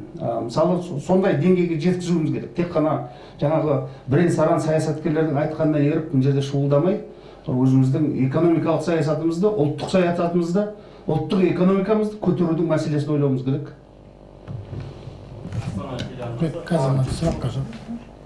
Жаңа сіз сұрақ қойып отырсыз ғой, тіл мәселесі жөнінде. Проблема языка в целом, да? Проблема, наверное, это обращена ко мне как к депутату избранному, наверное, от Ассамблеи народа Казахстана, да? И мы знаем, что к Ассамблее очень много, так же, как и, наверное, к партиям, вопросов, очень много критических мнений высказывается насчет Ассамблеи, но в первую очередь нужно понимать четко, что мы живем в стране, в которой проживают более 130 национальностей, этносов.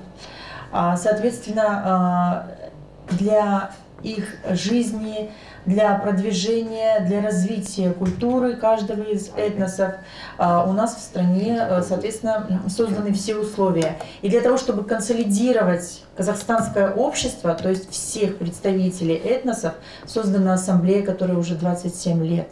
И на сегодняшний день говорить о том, что ассамблея не нужна, ассамблею нужно распустить, это, ну, как минимум, не совсем правильное. Что нужно сделать для того, чтобы русскоязычную аудиторию Казахстана вовлечь в информационное поле русскоязычных казахстанских СМИ? Чтобы Подождите, а кто вам говорит, что оно не читает, что оно не вовлечено в русскоязычные СМИ? Вот у меня встречный вопрос к вам. А вы почитаете реакции? Я читала реакции и на выпады российских СМИ и так далее, и блогеров, но вы не забывайте, что провокации и такие люди есть везде, вы это тоже должны понимать, да? И наша задача в первую очередь не поддаваться на провокации. У нас создана уже давно своя идеология, которая действует на протяжении 30 лет, на протяжении 27, сколько создана ассамблея. Это вот вам ответ на все ваши вопросы. Ассамблея — это не только я или 9 депутатов, которые избраны от ассамблеи и сидят сейчас в парламенте и делают свою работу. Это в первую очередь каждый из нас. Это вы, это я, это ваши друзья, это все представители этносов. Поэтому наша задача сейчас... Вот, кстати, ассамблея — это такой общественный институт, который более политизирован даже, чем партии. Понимаете? Поэтому наша задача не поддаваться на провокации наших соседей. Вы говорите, Россия нам друг или не друг. Это в первую очередь стратегический партнер. Понимаете? И действия Касым-Жомарта Кемелевича Токаева за последний месяц нам это доказали, что в любом случае протяженность границы, да, нашей, это самая большая протяженность границы, поэтому нужно воспринимать правильно и, как вы говорите, выпады российских СМИ, то есть не поддаваться на провокации. Провокаторов и у нас хватает. Понимаете? Поэтому давайте будем мудрее, давайте, вы же журналисты, я в свою очередь, хоть из сферы образования, но тоже работала журналистом на телевидении Казахстан Кокшетау в свое время, поэтому я вас очень хорошо понимаю. Ваша задача, как и наша, вести грамотную, правильную идеологию среди нашего населения, среди общества. Поэтому давайте будем говорить и казахша, и орша, так как казах тілі у нас является государственным языком, мы однозначно все должны его знать. Но для того, чтобы говорить на нем полноценно, так как это требует Конституция, нужно, чтобы еще прошло время. И мы знаем, что сподвижки есть. Мы знаем, какое количество, я это знаю точно, из своих личных наблюдений, сколько русскоговорящих наших с вами казахстанцев уже говорят на казахском языке, я сейчас не о себе говорю.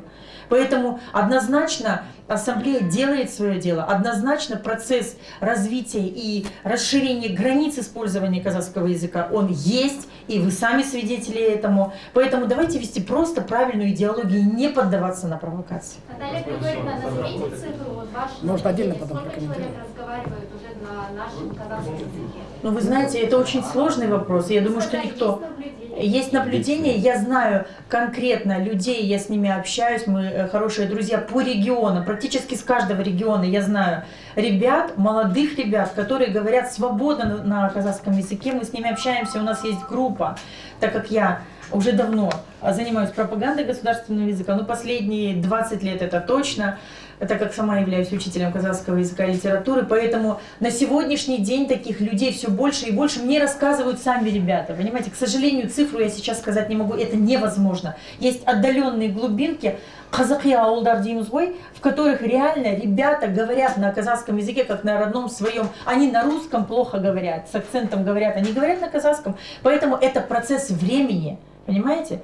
Уақыттың талабы сондай. Қажеттілік ол заманның талабымен туындап отыр. Кешір қойын, бір соңғы сұрақ болсын, иә. Депутаттық топтың алғашқы нәтижені 10 күнде көрсететіндеріңізді айтып отырсыңыздар. Оған дейін де аймақтарды араладыңыздар, мәселені тыңдап келдіңіздер.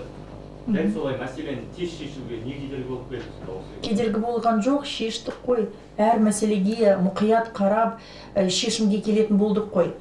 Жоқ, оған дейін депутаттар аймақтарды аралайды, мәселелер жазып алады. Жоқ, жаңа түсіндірілді ғой, сол сұраққа жауап болды ғой. Былай деп айтайықшы, шын енді егер Қазақстанда осы кезге дейін парламент болмағандай сөз айтпай, шын көптеген мәселе шешіліп те жатыр.